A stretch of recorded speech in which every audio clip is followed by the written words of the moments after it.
I've taken my corporate job and I've recreated it for myself inside my business. Yes.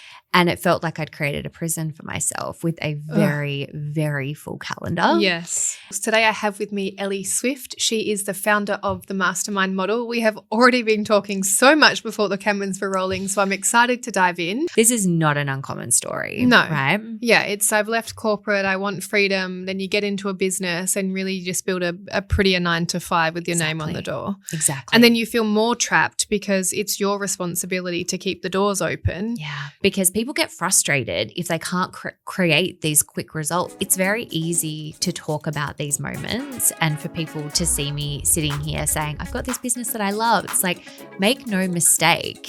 That was gritty. That was hard. There was burnout. Welcome to Unmasked Founders with Leslie Kay. This is the podcast that goes beyond the highlight reel of entrepreneurship. Instead of focusing on the accolades and achievements, this show explores the real moments that shape founders, the challenges, the breakthroughs, and the lessons that transform both the business and the human behind it. Hosted by me, Leslie Kay, an entrepreneur who has built empires and discovered the cost of success. Unmasked Founders is a space for honest conversations about growth, resilience, and staying true to who you are. Whether listeners are just starting out or scaling to the next level, this is where real stories are told. Welcome to Unmasked Founders, a conversation with me, Leslie Kay. Hi guys, and welcome back to another episode of Unmasked Founders, the conversations behind the highlight reels. Today I have with me Ellie Swift. She is the founder of the Mastermind model. We have already been talking so much before the cameras were rolling, so I'm excited to dive in. Ellie, I would love for you to introduce yourself, tell everyone a bit about what you do and some of your success before we unmask that and get into some of the good stuff. Okay, so start with the boring bits. Yes, and then we get to the goodness. So thank you for that intro. So I'm a mastermind coach, business model. Well, you could be. Oh my gosh, talking about the mastermind model before. We were saying off air, we're like, this is the ultimate Friday afternoon. So I feel like I've just settled in and now I've got to properly find my words. So founder of the mastermind model and have been working with multi-6 and 7-figure founders for the last 10 years in my business. So I started out coaching because I had a background in strategy and marketing and then went on to devise this method and way of working and niching after I transitioned into masterminds myself. And I started and pieced together this business model that I'd never really seen in the exact same way anywhere else. Yes. It was a time when a lot of people were running high volume courses and programs, and I really value depth. So I was like, that's not for me. But I wasn't seeing anyone else who was like, oh, you can have tiers of masterminds. Like you can absolutely create more of a transformative community-led model.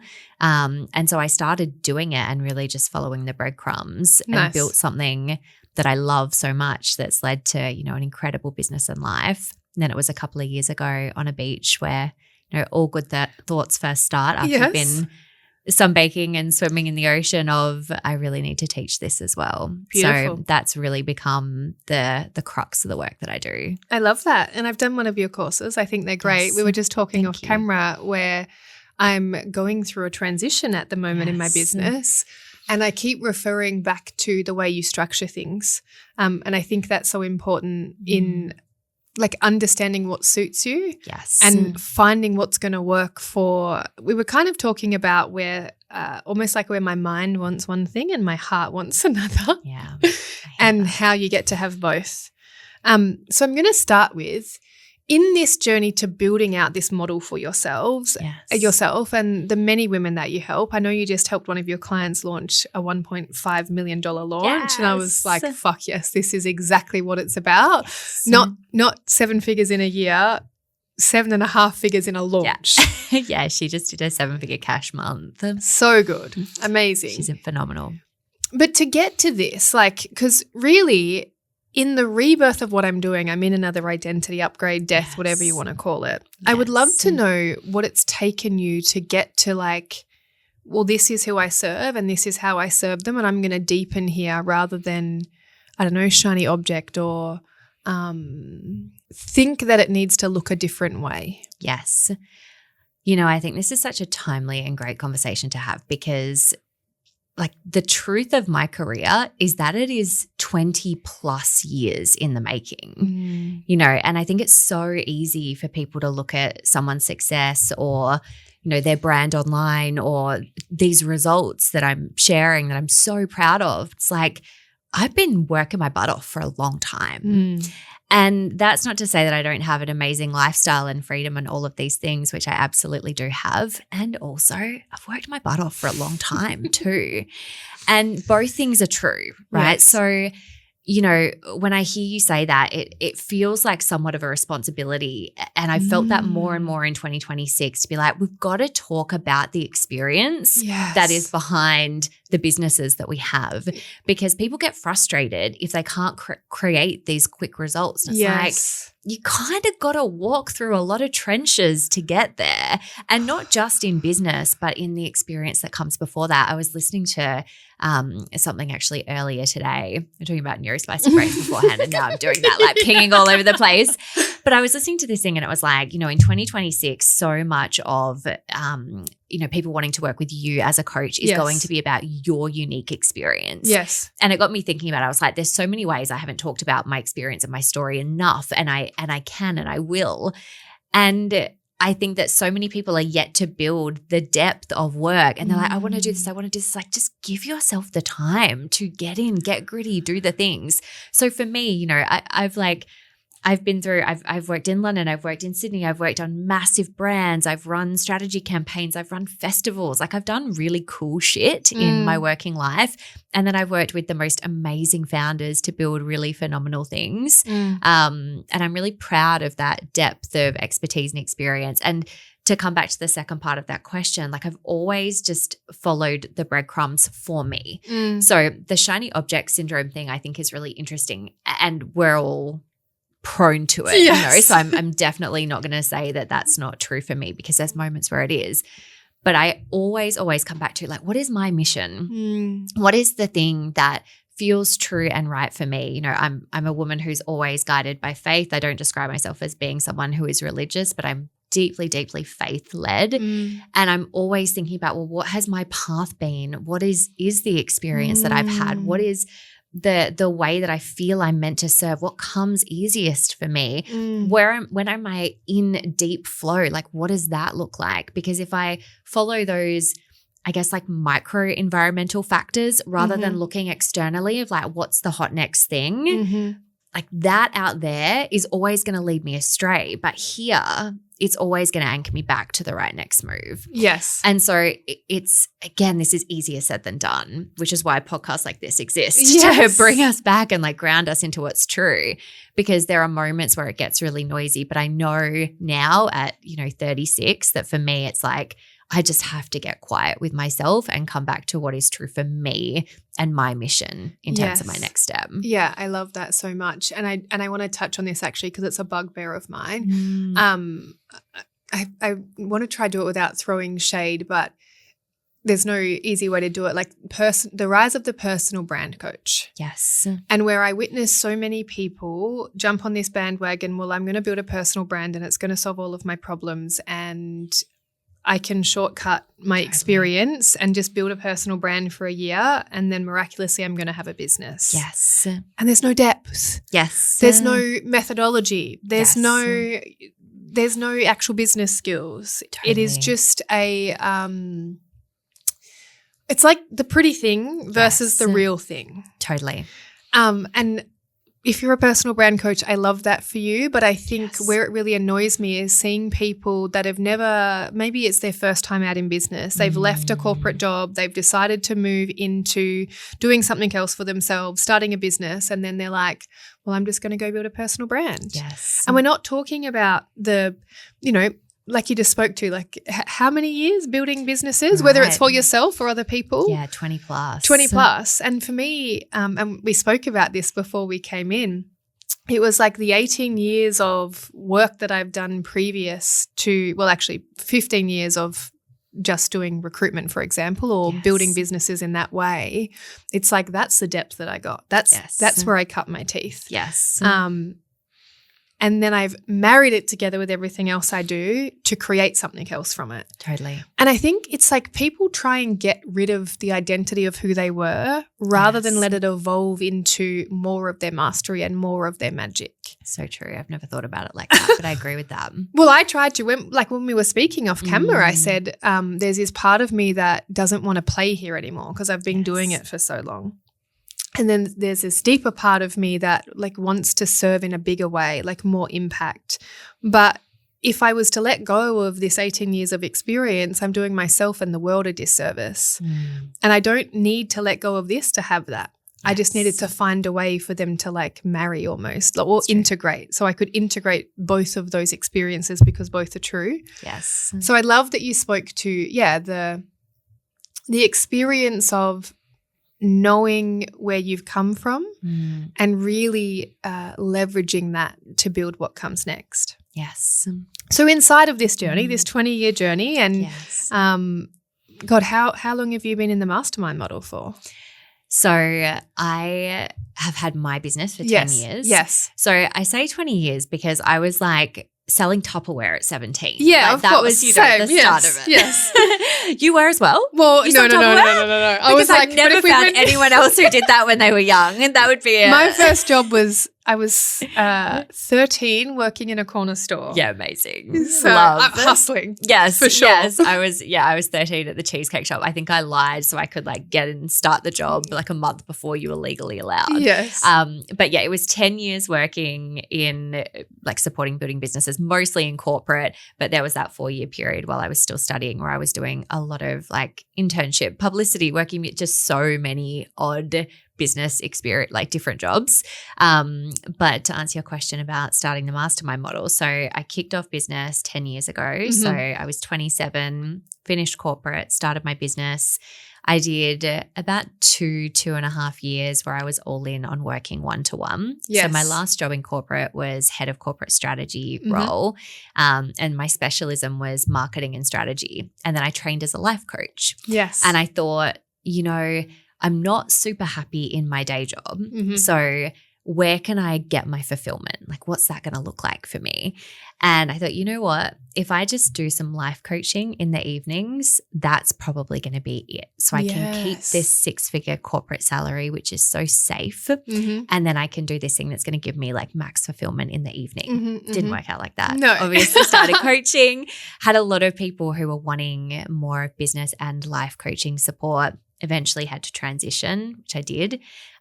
So I was working one-to-one with clients, and we talked about this off air, like the point where things get really hard in business. And one of the moments for me was about this 2.5-year point into my business where I had 27 one-to-one clients, which is just ridiculous. Do not recommend, like bold underline that to anyone listening. And, I was serving people back to back throughout my day, and I was repeating myself all day. And I just remember thinking, I feel like I'm ripping these women off in some way because they're just getting me.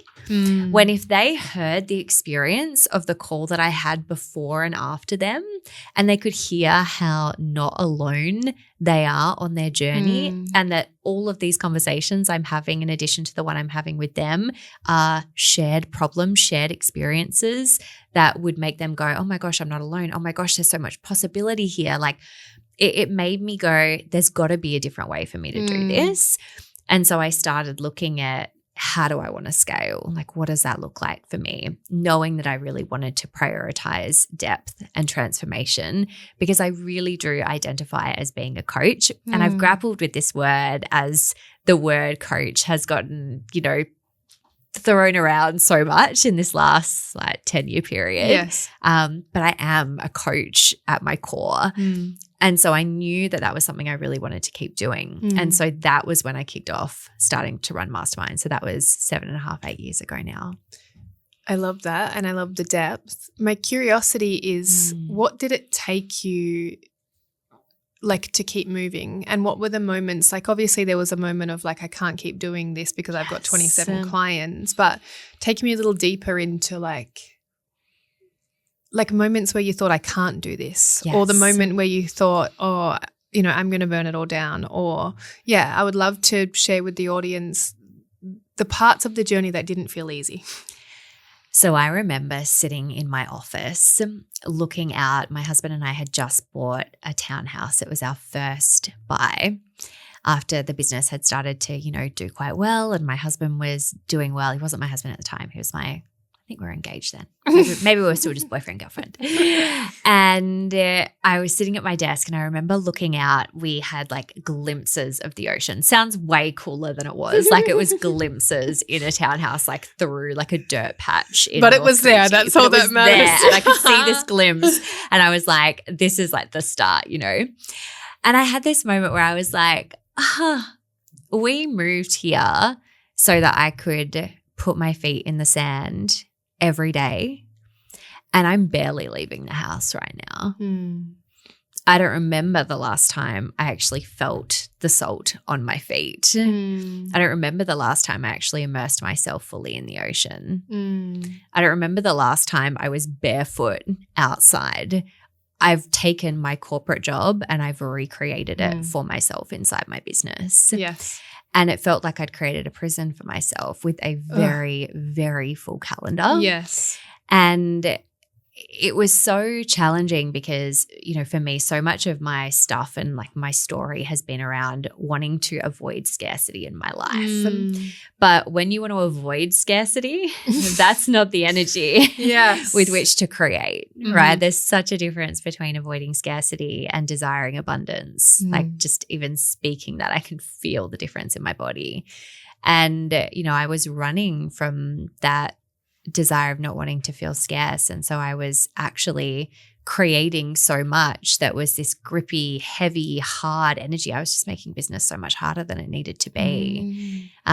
So there were so many layers to that of being like, I don't want to run this business model anymore. This doesn't feel fun. And I don't know what it looks like from here. But again, I kept coming back to, I have a mission. I'm so clear on wanting to serve these exact humans. It just has to look different for me. So it was a real like, I'm exhausted. This is not it. I've created a jail for myself, but it looks very shiny from the outside. Yeah. So honestly, please say that louder for those in the back.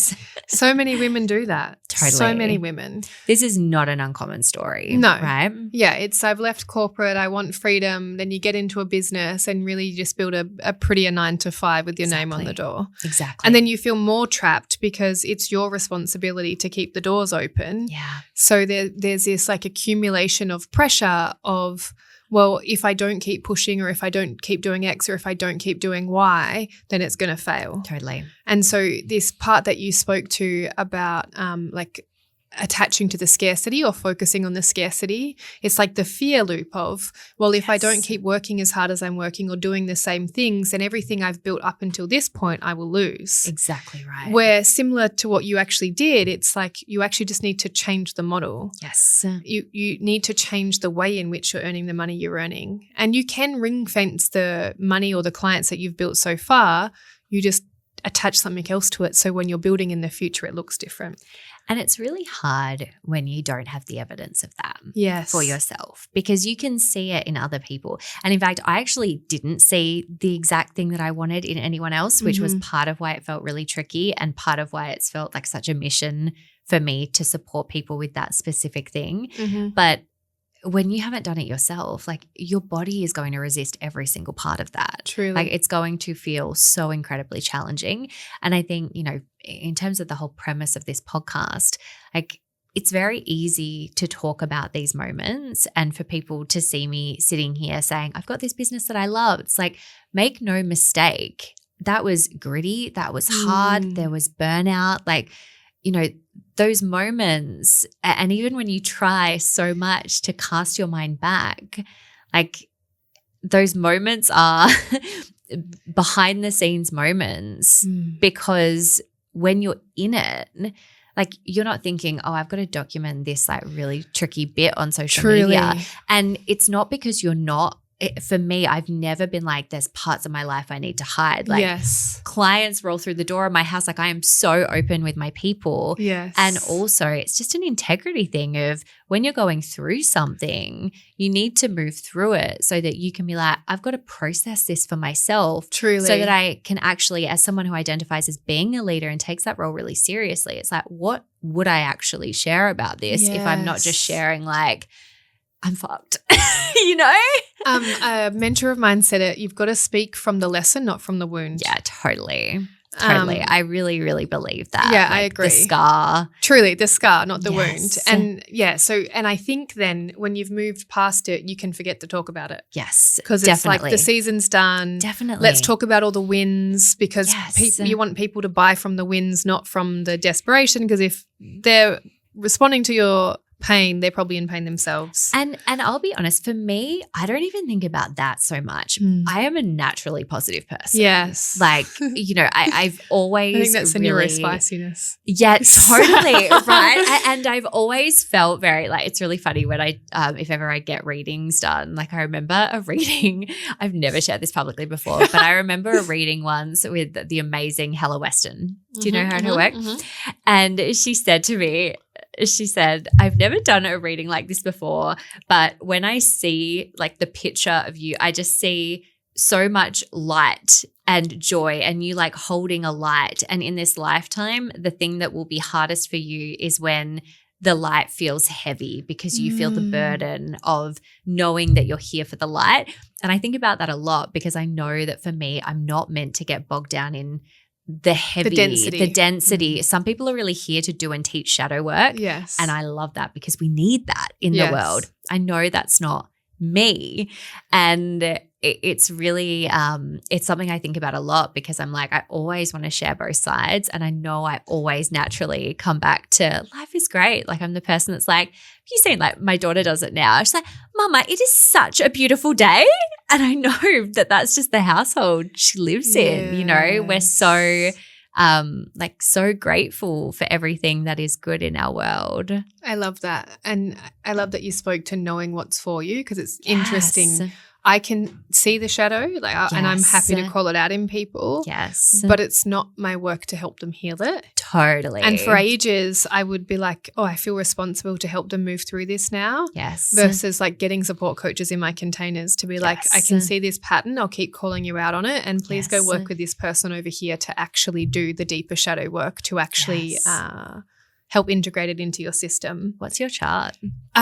In what? Well, great question. Yeah. Human design, star signs. Yeah, what? In astrology? I am Cancer, like my main. Then Aries is what I present to the world. Yes, you're rising. And then I have a lot of Cancer placements. Do you? So do I. Yeah, lots.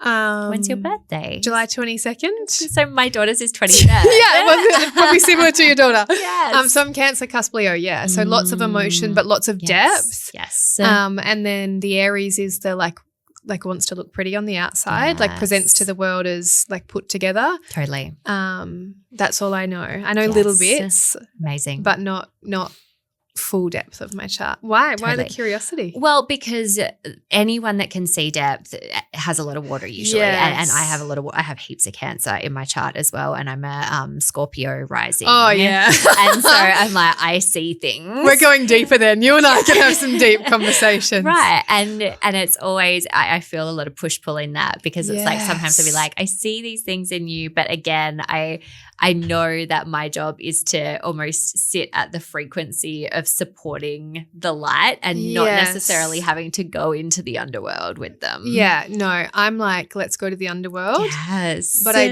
I'll hold the torch, but it's like you need to find your way out of here. Yes. And more so just I would say I'm like a seer. So I can see things. I studied NLP and hypnotherapy. There's neuroscience behind it. I actually, the way my brain works, because it's neurospicy, and the way my trauma impacted me was I'm always looking at the undercurrent of what's happening in people's expressions, in their language. I came from a very abusive childhood. So my nervous system is wired to actually not be listening to you I'm like trying to understand whether you like me, whether I'm safe, whether you're hiding something from me. And that's how my brain and my nervous system works. So when I'm in conversation with people, I'm like, you're talking to me here, I'm here. I'm assessing everything. Everything. So I say this to clients all the time. They're like, how did you pull this out of me? And I'm like, because I'm actually listening to what you're not saying, and I'm listening to the tone you're saying it in. So I'll find the thread of where the truth belongs, because that's the only way I can feel safe. Totally. Quick pause. Are these conversations resonating with you? Do you finally feel seen in your business journey? This is the entire mission of Unmasked Founders. To strip back the highlight reel and tell the raw truth about multi, 6 and 7-figure success. We're here for the emotional costs, the days you want to quit, and the breakthroughs that follow. And we can bring you these essential conversations thanks to the support of our incredible partners, Cacao Collective and the OE Agency. These are the businesses who empower founders to keep going, providing the systems and the professional polish you need when you're busy navigating the emotional storm. If you love what you're hearing, don't miss an episode. Hit that subscribe button right now and check out Cacao Collective and the OE Agency in the show notes. Now, let's get back to it. So, turned my trauma into my purpose. Yes. Yay for me. Thank I God. find a lot of good coaches have a lot of water in their chart. Truly. Actually, like really can go there Can emotionally really go and really fully see beyond the layers. Yeah, so I'd say it's a superpower. But what I identified with was I don't want to sit there or stay there. Yeah. And I don't want to spend 10 calls going through the same thing. Yes. Because I'm the also Aries in you. Yeah. You're like, let's move. I'm like, cool, alchemize this, let's keep moving, thank you. So Totally. I had to identify that. I had to really be with, and because I've studied a lot of healing work and healing modalities, and for a period I was like, maybe I'm going to be a healer. And then when I really sat with it, I was like, no. Yeah. I can see the depth, but I don't want to hold the depth. Like, I don't want to fix people, if that makes sense. Totally. Not that anyone needs fixing, but that's a whole other conversation. Yes. So, I identified that and I was like, I can see it and I'll illuminate it for you, and then I'll show you or tell you or guide you to how you can go deeper if you need to. Yes. So yeah, that's the depth in my Love chart. that. Yeah. So good. I would love to know, and you've touched on like a moment in everything we've just spoken to, but was there a period that you went through where you had to, I don't know, like lose stuff? I say lose stuff as in there's like lessons that we learn, and I would rather put a positive spin on things. But yeah, I think a lot of people, and we've touched on this is such a good conversation, assume that things were easy, which we've spoken to. But I just want people to know that it's okay to transform. It's okay to lose, I don't know, parts of yourself almost, or relationships or friendships or identities that are no longer serving you. Yes. So do you have a moment that you were like, oh shit, I've actually got to let this go and keep moving forward? The short answer is yes. I couldn't pinpoint an exact moment. It's more that I've looked back in hindsight at every season and gone, oh wow, we've up leveled here. Like there's an up level, and then I look at my life in that moment and I kind of am assessing what's around me at that point, and I see that things look different. Actually, I can speak to something in my marriage, which I'll reference in a moment. But so the thing that I found hardest on my growth journey, and this is still something that I find challenging, it's one of my bigger things that I'm always navigating at different levels, is being misunderstood. And I find it tricky because I have a lot of values around inclusivity. Yes. And a lot of values around like I really recognize my privilege. Yes. In that I came from a loving home and I had the opportunity of education. I grew up in middle-class Australia. So much privilege. I'm a white woman. And also I didn't grow up with money. I have never really been handed a dime from my very loving parents in my life. Everything I've earned, created, made has been self-created. I don't believe in being self-made, but the money I made and I've worked my butt off from a really young age to build something and then create a life where I learned how to create freedom and not work in a way that is more than I want to. All of that was process and taking myself to my edges. And I found it challenging over the years where people will make assumptions. Yes. And I've heard all sorts of assumptions, you know, assuming that because I come from loving family that meant that there was a leg up in some way, or because I moved overseas when I was young that maybe that was a trip that was paid, you know, just all these things that I think are just people will look at you and project, because it's easier to project, well, it was easy for her because of X, Y, and Z, than going, well, if she could do it and she had the same set of privileges or lack of privileges and I didn't, then why have I not achieved that? And so I recognize that to be true. And also I still find that really hard. The moment I was going to mention in my marriage is, so my husband and I have been together for I think 11 or 12 years. It's always, we get to that point where we're like, is it 11, is it 12? Where are we at? And I remember when I started my business very early on going through a massive personal development journey. And I can remember sitting in the kitchen one day with him and us looking at each other and kind of we'd had this conversation and basically saying to him, like, you know, I'm going to keep growing pretty rapidly with all of this because I'm on this journey and I don't want to get off. And him saying to me, I'm going to meet you there. Just be patient with me. Oh, I just got goosebumps. And I think in so many ways, like that's been a lot of the story of our marriage, is being like, we will always choose to stay on this path together. Yes. And I remember, especially in those early days, having a lot of conversations with women. You remember that period where everyone was obsessed with the spiritual man? And like, if your man's not like deeply spiritual, then is he your man? You remember there was like a real like story around that in the online space? All right, someone needs to write a book of like all the things that. Oh, we're going to go there in a second, by the way. I'm excited. Yeah. I'm excited. And, you know, I like, my husband is my favorite human in the world, my soulmate. Like I feel very fortunate I've got very rock solid relationships in my life. And I think it's a lot of what has kept me very grounded on my journey. That, and also I'm a Virgo sun. But that to me was just like, I can see that I'm safe to grow because he's always going to journey with me. Yes. And I didn't realize how much I needed him to say that, because it's always meant that I know that I can just keep going. And it's a bit of a joke now. Like I'll come down the stairs sometimes and I'll be like, darling, should we just like buy another investment property or like do the, you know, I'll throw something at him and he's like, you know, and I'm just like, why don't we just move here? Or, you know, it's the classic feminine of just like, let me just talk about all the things I'm going to do. And he's like, I got you. Like, he will hold it down. Yes, you know, he will hold it down. He'll meet me there. He'll hear me out. And then he's like, but what's the plan? Totally. I'm like, I don't know. We're just going to make it work. You worry about the plan. You put it into practice for us.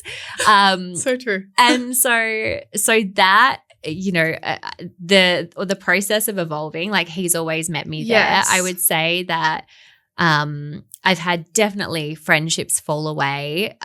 Because I've got a really stable family, loving family, they have always supported me. And I've never expected them to understand every part of it. I've just expected them to love me through it. Yes. So I also brought them along for the ride with me. Like when I started my business, I used to say to my family, hey, I'm going to be spending less time with you right now.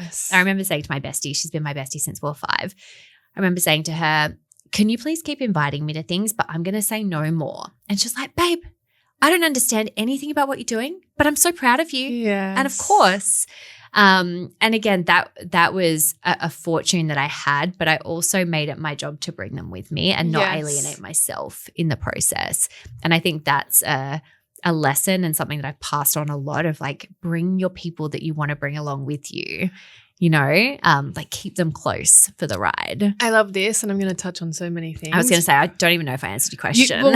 Maybe our brains will figure it out. Yes. I think all of my conversations go this way because I find threads. But what a gift that he said that to you early on. Yes. And I think truthfully that's all most people are looking for. It's true.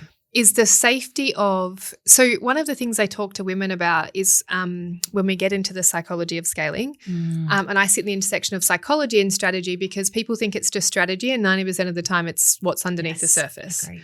But what I touch on is if you already feel like you're outgrowing your partner – right now with the money you're making, the business you have, the capacity that you have. Yes. Why, and you are actually in a strained relationship where you don't think he's on the same page, where you think he's not going to grow with you, you're avoiding that conversation. Why are you going to scale? Yes. Why are you going to double the amount of time or energy or money or whatever you think is going to happen when you scale your business if you already think you're going to lose the person you love the most? Totally agree.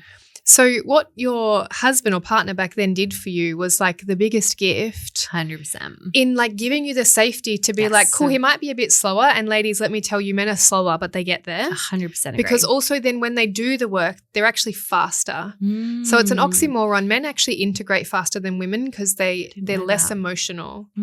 So they can actually like process their trauma or patterns a lot quicker because they think more with their mind generally than with their emotion.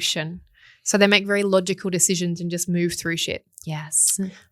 So anyway, them catching up, they will eventually catch up and generally they'll actually supersede us when they go all in on something. But yeah, what we're looking for is the safety of if I keep moving in this direction, will you still love me? Yes. And it's not that when relationships break down, the love stops. It's just we actually hit values conflicts. Yes. So what your partner or husband now said to you was, I value the same things. I'm just going to move slower. Yes.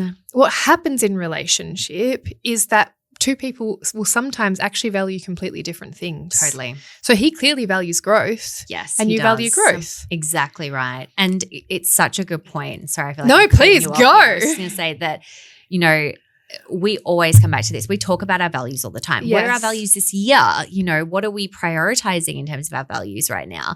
Because it's true. He really values growth. He values personal development. Yes. And I've had conversations with clients where they're like, I value personal development and growth and my partner doesn't, and I don't know if I can do this. And I think that that's ultimately what it comes down to is being able to see and witness that. And you know, if there are seasons where things aren't quite aligning, if your values are both there, it might just be a season where things aren't quite aligning. Truly. And I think that it's so much easier to go, that is okay. Like we don't need to make this wrong. Yes. You know, if you know that you're both on the same page with those things. Yes, so true. I say when we get to the relationship part in helping women in what I do, the relationship you had before the day you have the conversation about what our relationship's going to look like moving forward is over. Yes. And you actually have to leave it there. Yes. Because you need to have a conversation if you've been in a season of maybe drifting apart and you've been ignoring it. Because what I see is women know their relationship's drifting apart, so they throw all their time and energy into their business so they can avoid the fact that they don't feel fulfilled at home. Yes. So, but if I focus all my time and energy on my job, at least I make money and I feel fulfilled and generally wanted and seen and valued here. It happens for men too, but I coach women. Yes. So I'm going to go over here where I feel valued and I'm contributing and I'm making, you know, I'm loved here. Totally. I don't feel so loved and appreciated here. So they stop focusing on the relationship and focus all their energy on the business.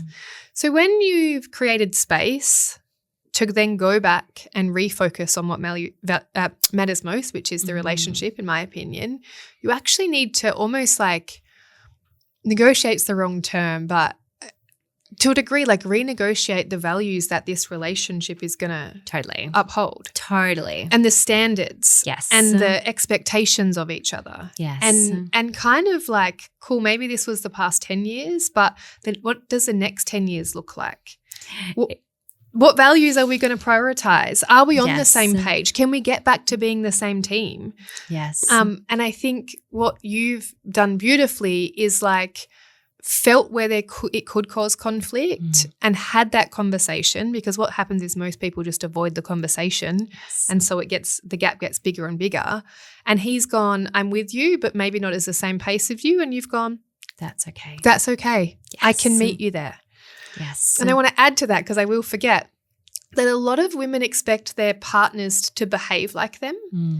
And Alison Armstrong is one of my favorite writers in this space. I love her work. I was just listening to a podcast on the way here, actually. So good. We expect our men to behave like women, and then when they don't, we get mad at them. Yeah. He's not going to behave like you. He's not going to talk like you. He's not going to express like you. He's not going to move the same way you move.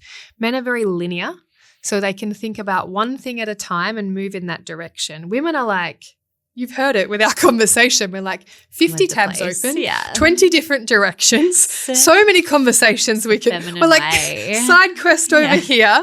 And men are like focused. So if you're in a season where you feel like you and hubby or partner or significant other might not be on the same page, you need to get back there by having the difficult conversation, firstly. And then also like understand that he's not going to move through the world the same as you, and that's okay. That's actually why men and women work, because we're different.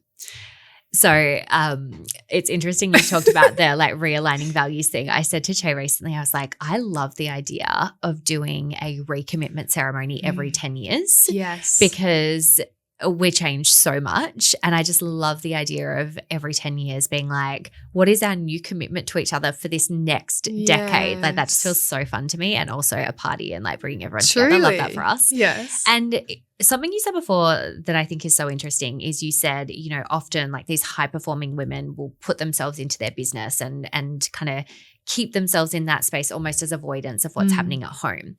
But what I actually find to be true is that the women I see, and obviously I'm speaking in generalist terms here, but the women that I see that have, create and sustain successful business in seasons of being a wife, being a mother if they choose to be, you know, being a daughter, maybe they're a sandwich generation, like all of the things that occur in these years between the ages of like 30 to 50, they are the ones who have safe, loving, grounded home. Yes. Because then they can detach from anything that is actually not important in business. Yes. And something that really gets me through hard seasons of business is knowing that 99% of the stuff that I touch in my day doesn't matter. Yes. Because whatever happens, I have a family who love me and who don't care about what I'm doing in my day. They don't love me because of that. Yes. They don't love me because of any success I've helped anyone create. They love me because I'm me. And that allows me to walk through the world in a very different way and show up in business in a very different way. And so it's just so interesting because ultimately it's like when I think about that, it's like everything touches everything. Like the more love you're creating in all areas of your life, the more, you know, tapped into yourself you are, the more you're going to be able to create this big full life. Like it doesn't have to be this or that. And I think more women need to know that. Yes, I love that. Like my whole motto is you get to have it all. Yeah. And you're just not holding the right standards so you can. Yes. So yeah, I agree. The reason that life seems easier for me now is because my husband, 2.0, backs me in everything. Yeah. I actually have a lot of love for my ex-husband. We're great friends. We co-parent well, but he was very fear-based. He never backed anything I did. He never believed in anything I did. He very much, it just was like we actually had very different values, which is why. And so when I realized that, I was like, oh, this is never going to work. Now, please don't take this word and listen and be like, I'm leaving my husband. We have different values, because it's a lot deeper than that. But at its core, we value different things. Yes. So to your point, yes, I see a lot of women sort of neglect the home because business seems good, but they're not happy. Yes. I wouldn't say they think that they're unhappy, because they're like, oh, I have a successful business. It's great. But maybe their health is suffering. Maybe they're having a glass of wine a night that turns into a bottle. Yes. Maybe they're working a lot because it feels safer to work. So yes, women that have fulfilling lives and the feeling of having it all have solid relationships and foundations, and they can be present mums. They can have the difficult conversations with their husbands. They feel supported and also challenged in the right ways in those relationships. Because you're right, then when, you know, I have a moment where I'm mad at my business, my husband holds me. Yeah. Doesn't make me wrong for it. Doesn't Totally. even, he's just like, cool. And he laughs. He's like, he knows that I'll be over it tomorrow. Yeah. But in that moment, none of it matters. And for me, that's winning the lottery. Like, yes. I had an 8-figure business and Range Rovers and designer everything. And because I didn't have the skills to have a healthy relationship, none of it actually mattered. I literally woke up one day and I was like, well, I actually don't like anything that I have. Yes. Because I'd been on autopilot. Now, I know this terminology now. I was numbing for so long by working more. Back then, I would have just thought, it's okay. I'm not unhappy. Yes. The business is great. My husband's a good man. That's what I would say. My husband's a great man. He's a good man. But no one actually ever asked the question, are you happy though? No one asked like, is it worth it? Is having like, are you happy? Are you fulfilled? It was all about, and it was probably the circles I was running in then, like what's the next growth plan and what's the strategy and how are you going to scale the business and, oh, hubby looks after your son. That's great.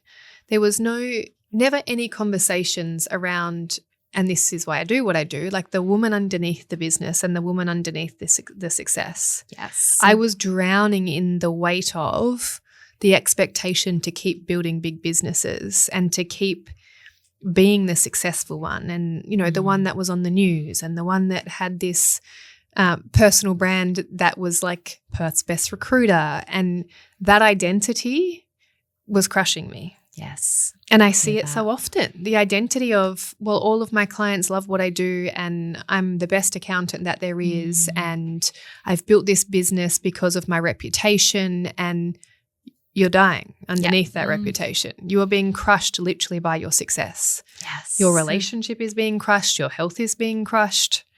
And it clearly makes me mad. I'm like, why? Totally, because it doesn't need to be that way. It doesn't need to be that way. So what you spoke to is crucial, because I want more women to hear that in the decade that you've been doing what you've been doing, and the women that are successful have the relationship. Yes. And you only have the relationship if you prioritize it. 100%. Jay he is like the center of my priorities. And you know, I don't say that in the way that a lot of people think. Like, I'll give you an example, and this is really outing myself right now. But so Sunny, our daughter, turned 2 on the 23rd, and so last week, and we were like, we have had 3 date nights since she's been born. 1 a year. Yeah, basically that. And we were like, oh, we don't love that for us. Like, we want that more. Now, the logistics of this is that we just don't really have care in the evenings. And so that's just not been a thing for us. We have a family dynamic where the 3 of us are together a lot, and we spend time together every night. We are together talking for about an hour at the end of every day. We have had seasons over the last 2 years where we're like, hi, I'm not seeing you enough right now. We're like, but we don't make each other wrong in that. We just keep connecting back, move through the seasons together. But we're like, we're not going to make ourselves wrong for not having those date nights. And we also recognize that we don't love it. Truly. And we want to change this reality for ourselves. And so often I think that the concept of making ourselves wrong can perpetuate and create a reality that is wrong. Yes. But it's starting with this like, well, we're not having date nights. Maybe we're not having sex as much because we've got a small child, or, you know, insert other thing here. And it's like, what about if you started by asking yourself the question of, do you love this human? Do you want to be with them forever? And are you committed to one another? And have you just reminded one another of that in this season and told each other that you're here and you're a team and you're deeply in love, even if it looks kind of different? And so, you know, Che and I have those conversations a lot where we're like, there's this narrative around like, just go on the date nights or whatever. And we're like, it's just too simplistic of you.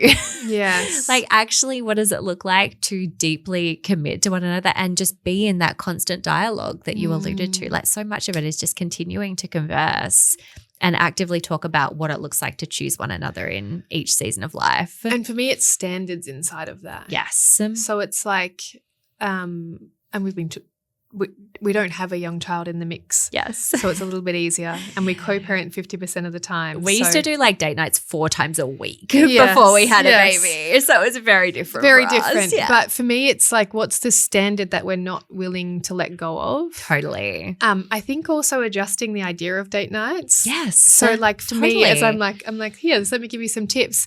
It's like you could do it inside of the family dynamic still, but have connection. I mean, totally. We generally want date nights to lead to intimacy, but totally. But I think, but in the season that you're in, sometimes it won't. Well, I think also, and you know, I say that loosely, like really, it's like, are we still having date nights? Then we're probably still having date nights, maybe 5 nights a week. Then if we look at that in that different context, you mean like getting dressed up and going out and doing the thing? Totally. Yeah. It's like, what does it look like to be really committed to one another in different seasons and actively choosing that? Yeah, fully. And again, the standard, like me and hubby have 3 nights a week where non-sexual intimacy normally leads to intimacy, but non-sexual intimacy. I love that that's the commitment. So there's no pressure. Yeah, it's just, no pressure. But but also if we're in a season or a week where we have to drop one because we just have to get shit done, or, you know, there's a call that can't be pushed or whatever it is, we don't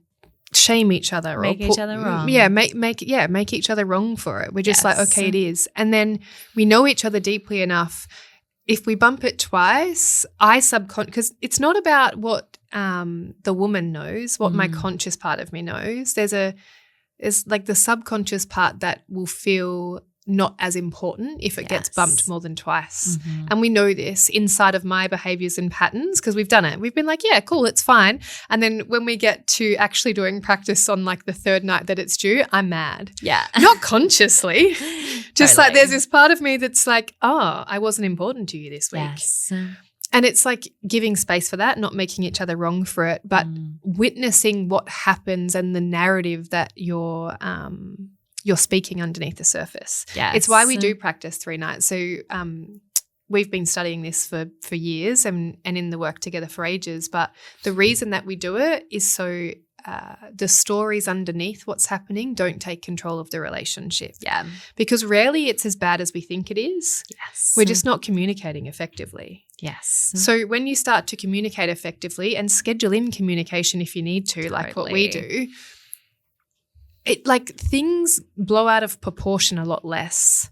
You dramatize things a lot less. Yes. And I think people think it needs to be complicated. Like we're not connecting enough if we're not, I don't know, dropping our kid off and going to Italian and having a bottle of wine. Yes. Where you just said to me, you have lots of micro moments that make 100%. Up the macro in your relationship. Yes. And you're like, this is the season that I'm in and the micro is enough for me right now and we'll 100%. Get to the macro when I have more space. Yes. What I would add to that, and I don't think you're the woman that does this, but just for anyone else listening, is don't get lost in your excuses because it feels too hard.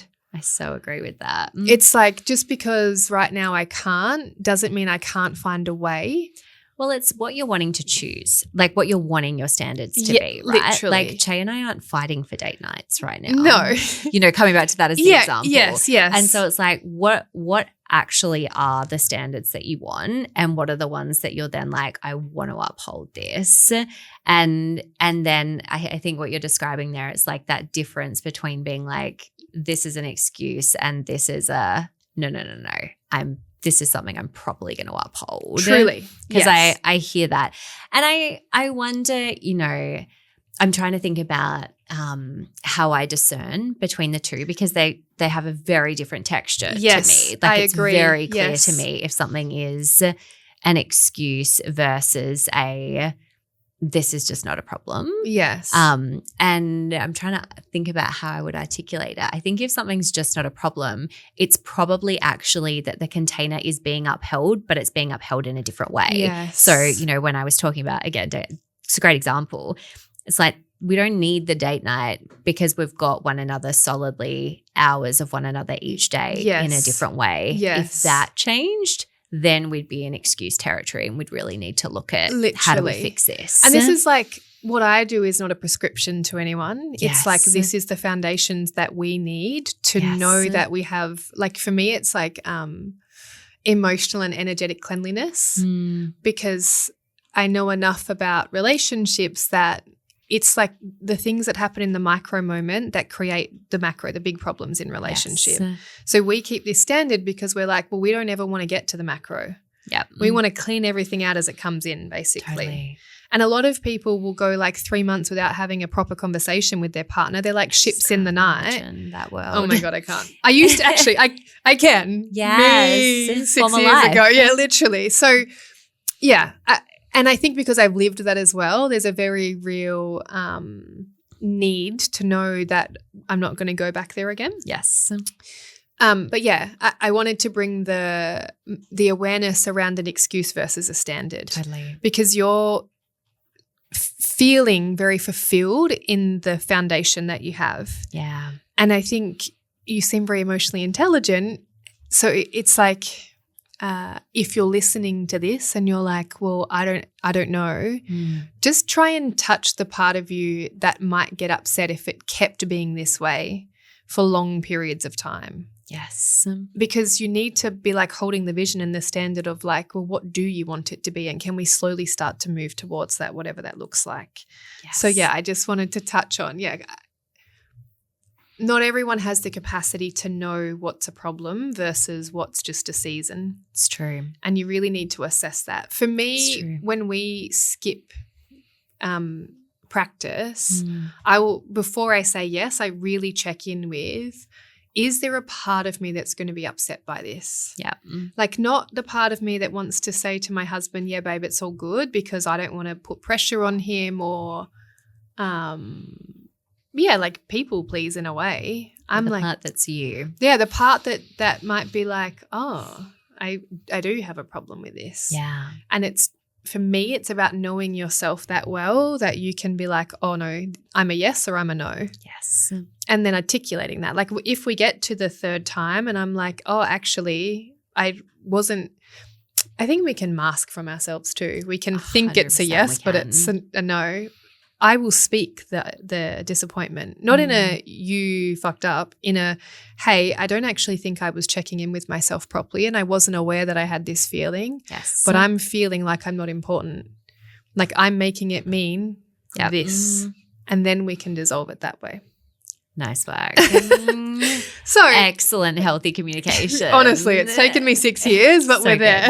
Actually, 4. We've been together too. So 4 years, because I didn't communicate well in my last relationship. So same as what I do in business. I was like, what went wrong here? How did I get 10 years down the line with a man that like I loved and respected to a degree, but we had different values and I just wasn't happy. And if I was honest, hadn't been happy since like year 3. Yes. So when I saw that, I was like, okay, what are the skills I'm going to need moving forward in order to never put myself in that position again? Yeah, I hear that. Communication was like at the top of the So I've studied it for 6 years now. I love that. Just to make sure, Yeah. Like, I'm just going to put this at the forefront. I would love to know as we start to wrap up, like if there's a woman listening and at the beginning we spoke to like this expectation or this illusion that women in year 1 can put on themselves to show up or to have the business as the woman in year 10.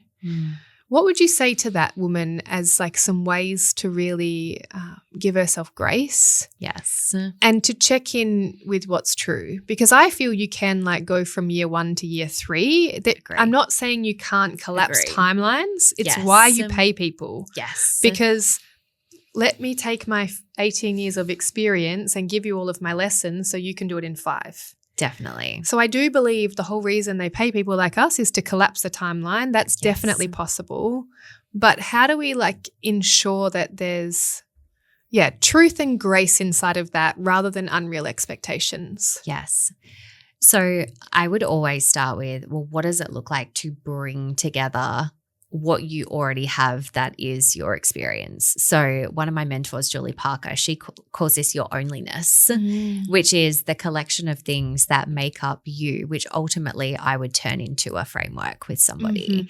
Because even if you are in year one, there is usually going to be things about your experience. And perhaps it's even, let's just say you're a breathwork facilitator. You might be in year one of that breathwork facilitation because of your childhood, and that actually already makes you more of an expert than 80% of other breathwork facilitators because you've had that experience. Like so much of it is going to be your lived experience, your road there, your articulation, the way that you frame things, the way that you can message and bring yourself into this clear, cohesive, I serve this person to do this thing. Yes. So I would say, like if I was to kind of encapsulate all of that, it's really about looking at that through the lens of yourself. I feel like I spoke about this earlier when I was talking about me, right? Like for me, it was always my next step comes from what is right for my mission, like my purpose. If you really stay in your own lane with that, and again, it is why great coaches are so supportive, because a great coach will see you and they will help to package you based on where you're at that time. And that's how you're going to fast track yourself, not going, all right, what are all these other successful, just stay on the breathwork example, breathwork facilitators doing over here? Yes. I'm going to look at the key things that they're saying and copy that.